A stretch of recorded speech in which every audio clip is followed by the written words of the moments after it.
Good morning students, welcome to online classes. Last class में अपन ने स्टार्ट किया था विलयन की सांद्रता।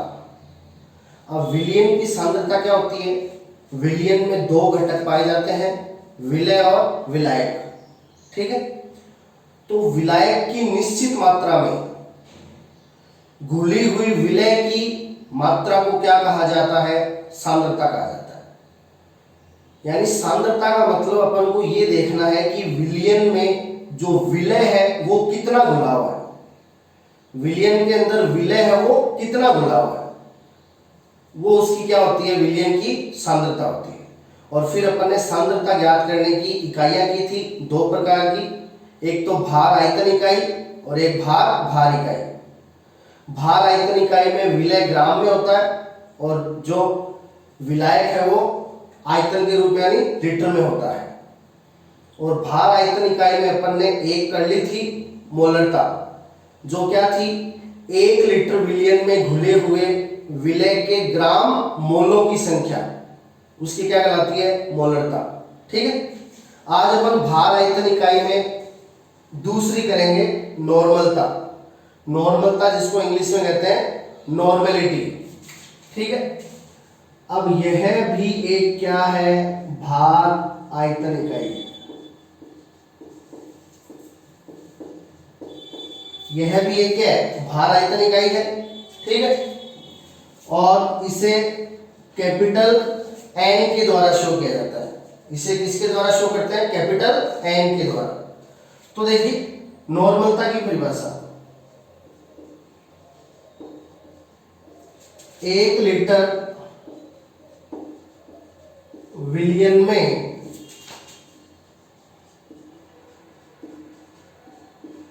घुले हुए विलय के ग्राम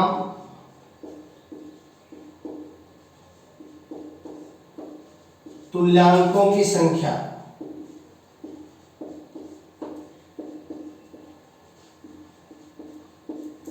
नॉर्मलता कहलाती है।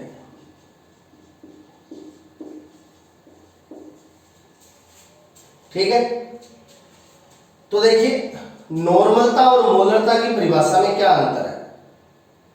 अब मोलरता है वो भी भार आयतन इकाई है, नॉर्मलता है वो भी भार आयतन इकाई है। अब मोलरता की परिभाषा तो क्या थी? 1 लीटर विलयन में घुले हुए विलय के ग्राम मोलों की संख्या मोलरता कहलाती है। अब नॉर्मलता में देखिए 1 लीटर विलयन में घुले हुए विलय के ग्राम तुल्यांकों की संख्या, तो यहां पे अंतर है, ग्राम तुल्यांकों की संख्या होती है इसमें। ठीक है, अब देखिए ये भार आयतन इकाई है, तभी देखिए विलयन है वो लीटर के रूप में लिए और जो विलय है वो ग्राम यानी भार के रूप में। तो यहाँ पे भार और आयतन दोनों है, इसलिए भार आयतन इकाई है। अब इस परिभाषा से देखिए इसका फॉर्मूला। अब मोलरता को दर्शाया था कैपिटल एम के द्वारा और नॉर्मलता को दर्शाते हैं कैपिटल एन के द्वारा। अब देखिए इसका फॉर्मूला क्या बनेगा? विलय के ग्राम तुल्यांकों की संख्या, ये ऊपर आ जाएगा, विलय के ग्राम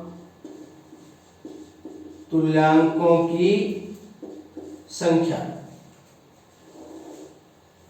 बटा नीचे आ जाएगा विलयन का आयतन, किसमें? लीटर में। ठीक है, अब देखिए अपन को यहां पे ग्राम तुल्यांकों की संख्या ये रखेंगे अपन। मोलरता में था ग्राम मोलों की संख्या, और ग्राम मोलों की संख्या कैसे निकालते हैं? ग्राम में भार बटा अणुभार। मोलों की संख्या निकालने का सूत्र होता है ग्राम में भार बटा अणुभार। अब देखिए यहां पे है विलय के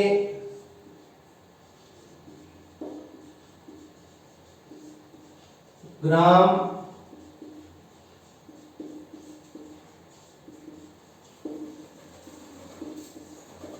तुल्यांकों की संख्या। ठीक है, तो ये होगा विलय का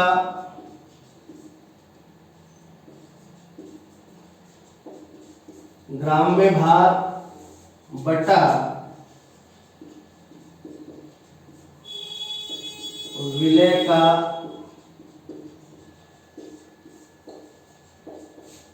तुल्यांकी भार। ठीक है, अब मोलों की संख्या में यहां आया था अणुभार और तुल्यांकों की संख्या में यहां आएगा तुल्यांकी भार। ठीक है, अब तुल्यांकी भार निकालना अपन ने सीखा था। ठीक है, अब ये ग्राम तुल्यांकों की संख्या यहां पे रख देंगे।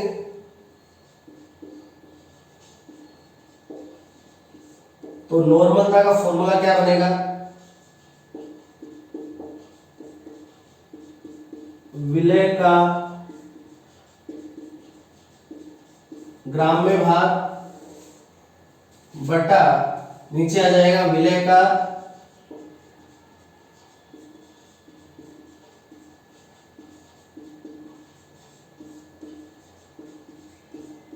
तुल्यांकी भार और नीचे पहले से क्या है विलयन का आयतन।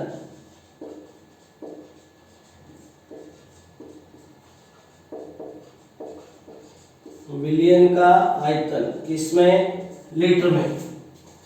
तो ये नॉर्मलता का फॉर्मूला आ गया, विलय का ग्राम्य भार बटा विलय का तुल्यांकी भार गुणा विलयन का आयतन किसमें, लीटर में। अब देखिए,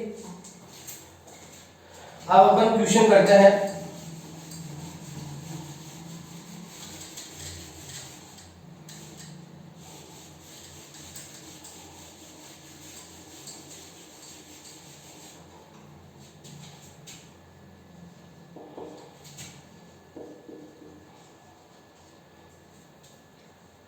चौदह ग्राम H2SO4 को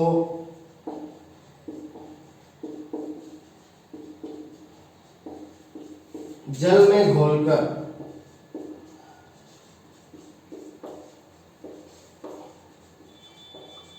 1 लीटर विलयन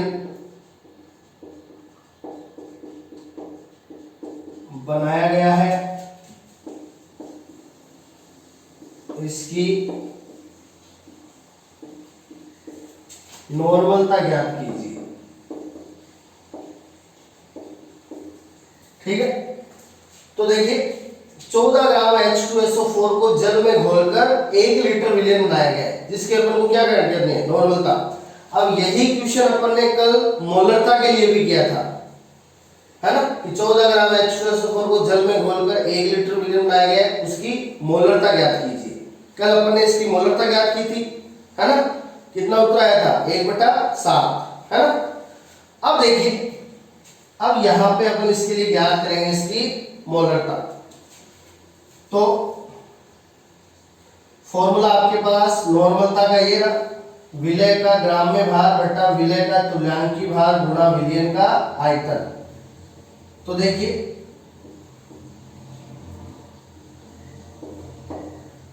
विलय का ग्राम्य भार दे रखा है 14 ग्राम,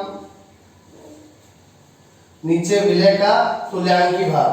ठीक है, अब विलय है H2SO4 और H2SO4 एक क्या होता है, अम्ल। H2SO4 एक क्या होता है, अम्ल। तो अपन को यहां अम्ल का तुल्यांकी भार रखना है। और अपन ने सीखा था कि अम्ल का तुल्यांकी भार कैसे निकालते हैं, उस अम्ल का अणुभार बटा उस अम्ल के द्वारा त्यागे गए H+ आयनों की संख्या। इस प्रकार किसी अम्ल का तुल्यांकी भार निकाला जाता है। ठीक है, तो देखिए यहां पे अम्ल है H2SO4, इसका अणुभार होता है 98 और H2SO4 H+ आयन कितने त्याग करता है, 2। तो 98/2 ये इसका तुल्यांकी भार आ जाएगा 49। तो ये नीचे विलय H2SO4 का आ गया तुल्यांकी भार। मोलरता जब निकाली थी तो यहां रखा था अणुभार, है ना, 98। और यहाँ तुल्यांकी भार रखना है तो ये तुल्यांकी भार आ गया 49 गुणा 1। ठीक है, अब देखिए इसको अपन काट देंगे। ठीक है, 7 से काट दो, ये जाएगा 2 बार और ये जाएगा 7 बार, तो ये आ जाएगा कितना 2/7। कितना आ गया ये 2/7 आ गया। ठीक है, और इसको आप सॉल्व करोगे तो बिंदी लगाई पॉइंट, अब 20 में 7 का 2 बार जाता है ना,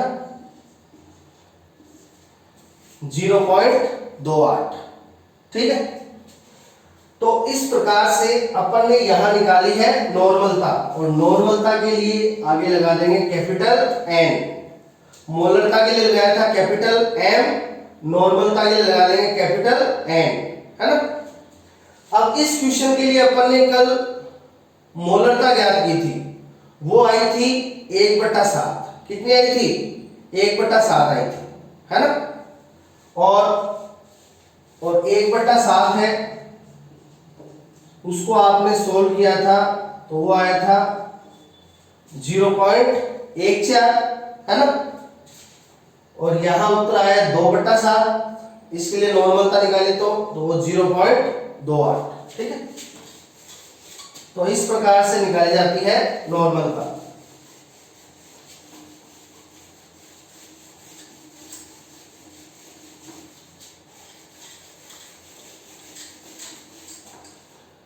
इसका एक क्वेश्चन और करते हैं अपन।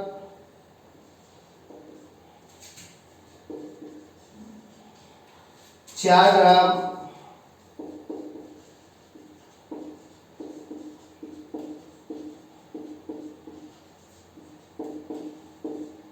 सोडियम हाइड्रोक्साइड NaOH को जल में घोलकर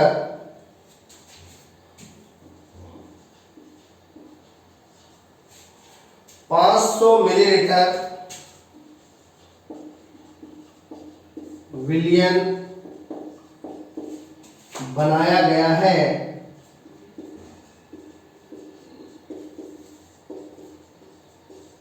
तो इसकी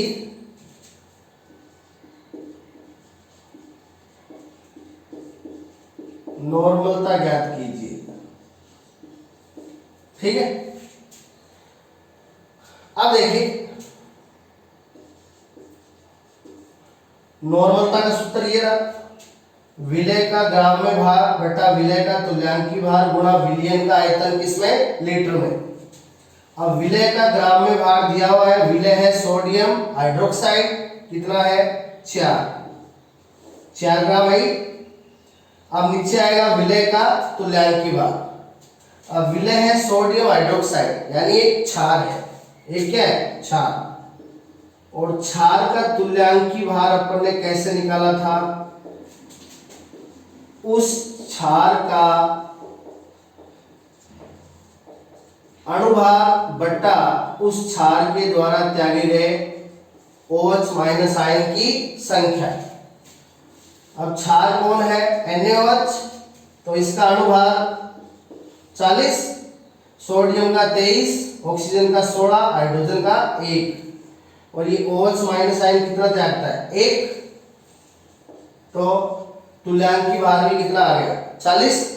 अपन ने कहा था कि जो अम्ल या क्षार एक H+ या एक OH माइनस आयन त्यागता है तो उसका अणुभार और तुल्यांकी भार दोनों क्या होते हैं समान होते हैं, है ना। तो इसका अणुभार भी 40 होता है और इसका तुल्यांकी भार भी 40 होता है, तो तुल्यांकी भार हो गया 40।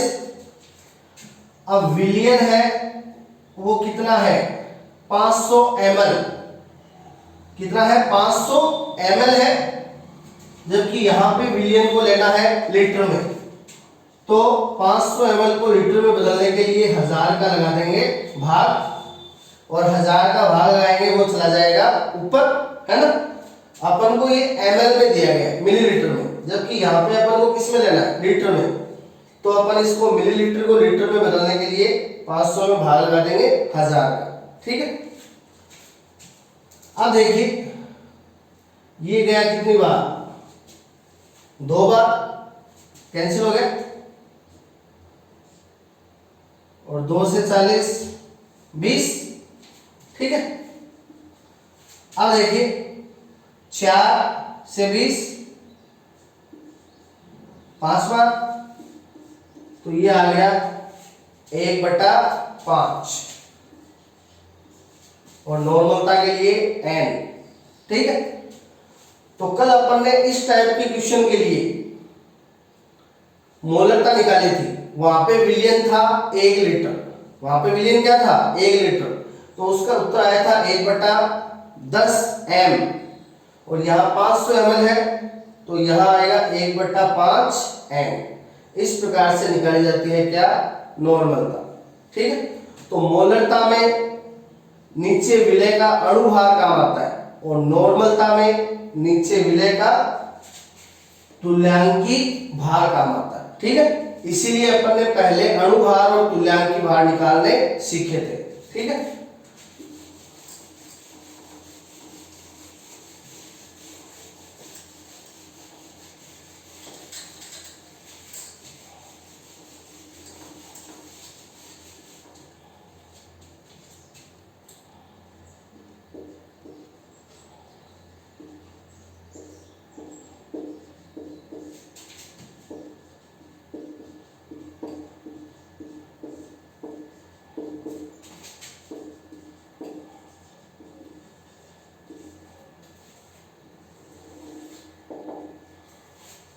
अब देखिए नॉर्मलता तथा मोलरता में संबंध।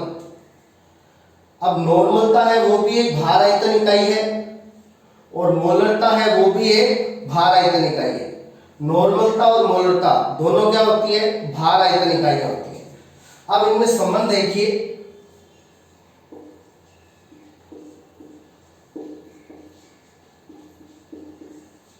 किसी अम्ल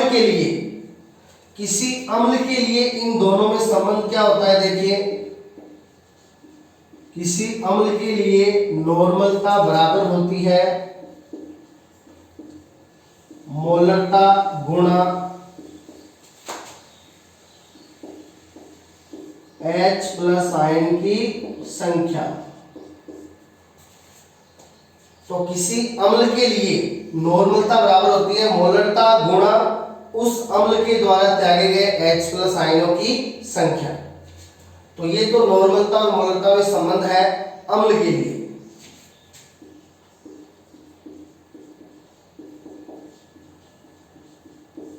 और क्षार के लिए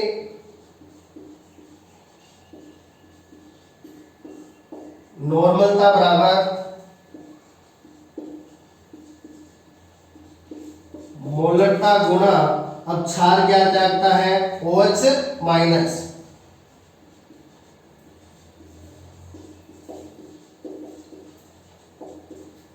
तो क्षार के लिए नॉर्मलता बराबर मोलरता गुणा OH माइनस आयन की संख्या, ठीक है।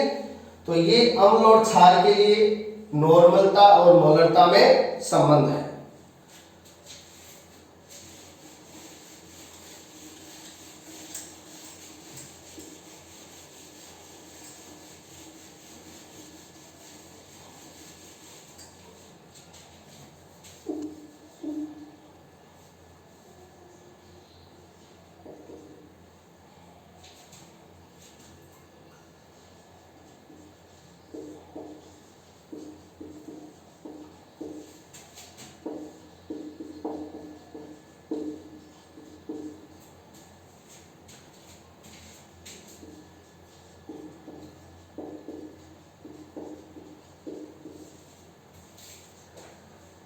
किसी विलयन में H2SO4 की मोलरता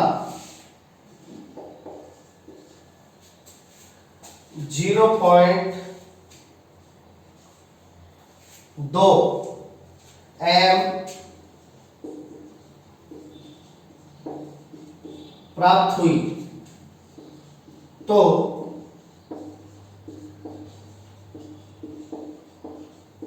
उस विलयन में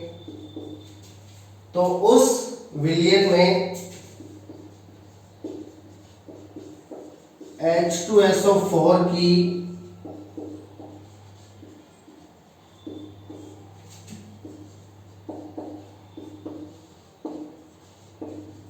नॉर्मलता ज्ञात कीजिए। ठीक है, अब देखिए किसी विलयन में H2SO4 की मोलरता है वो 0.2 m है, वो ज्ञात हुई। तो उसी विलयन के लिए H2SO4 की क्या ज्ञात करनी है, नॉर्मलता।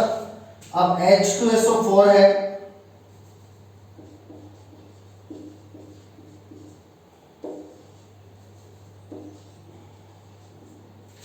H2SO4 है वो एक अम्ल है। तो अम्ल के लिए नॉर्मलता बराबर होती है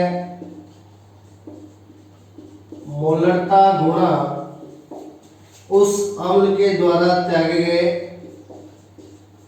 H+ आयन की संख्या। ठीक है, तो देखिए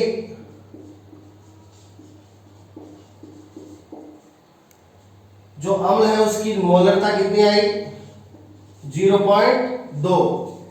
और अम्ल कौन है, H2SO4, कितने H+ त्यागता है, 2। ठीक है, तो ये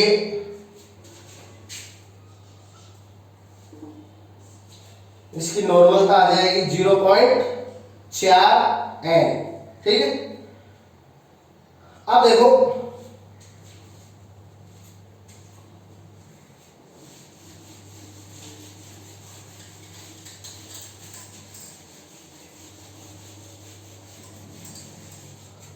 अपन ने कनेक्शन निकाला,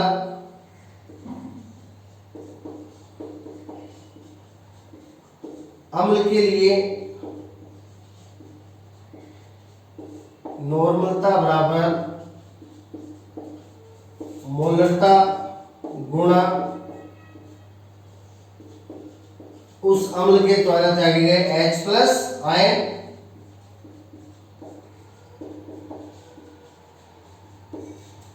और क्षार के लिए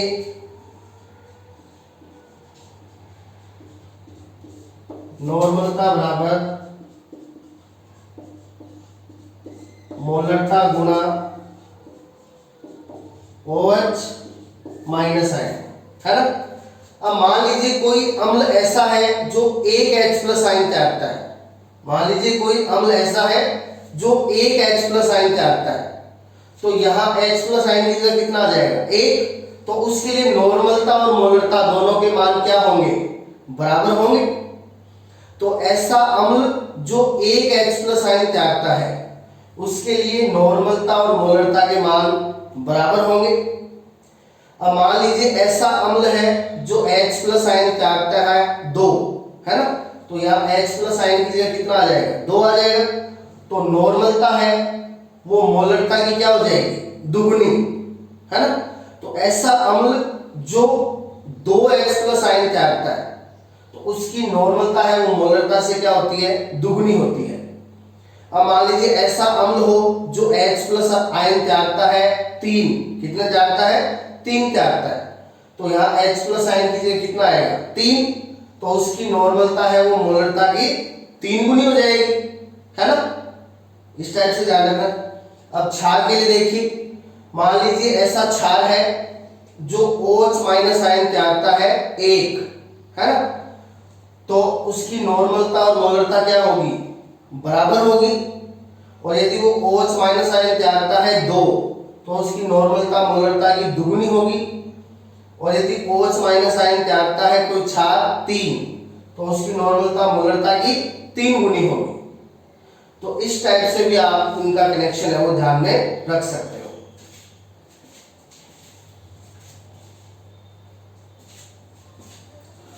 ठीक है, तो ये आपकी 2 भार आयतन इकाइयां हो गई जो अपने बहुत ज्यादा काम में आती है, एक तो मोलरता और एक नॉर्मलता। इन दोनों को ध्यान में रखना है, दोनों की दोनों भार आयतन इकाइयां होती है और दोनों को ही विलयन की सांद्रता ज्ञात करने के लिए बहुत ज्यादा यूज में लिया जाता है। और ये इन दोनों में क्या हो गया, कनेक्शन हो गया। ठीक है, तो मोलरता 1 लीटर विलयन में घुले हुए विलय के ग्राम मोलों की संख्या होती है और नॉर्मलता 1 लीटर विलयन में घुले हुए विलय के ग्राम तुल्यांकों की संख्या होती है। ठीक है, मोलरता में विलय का अणुभार काम आता है और नॉर्मलता में विलय का तुल्यांकी भार काम आता है। इसीलिए अपन ने पहले अणुभार और तुल्यांकी भार निकालने सीखे थे। ठीक है, अब कल वाली क्लास में अपन स्टार्ट करेंगे भार इकाइयां, विलयन की सांद्रता ज्ञात करने की भार इकाइयां। धन्यवाद।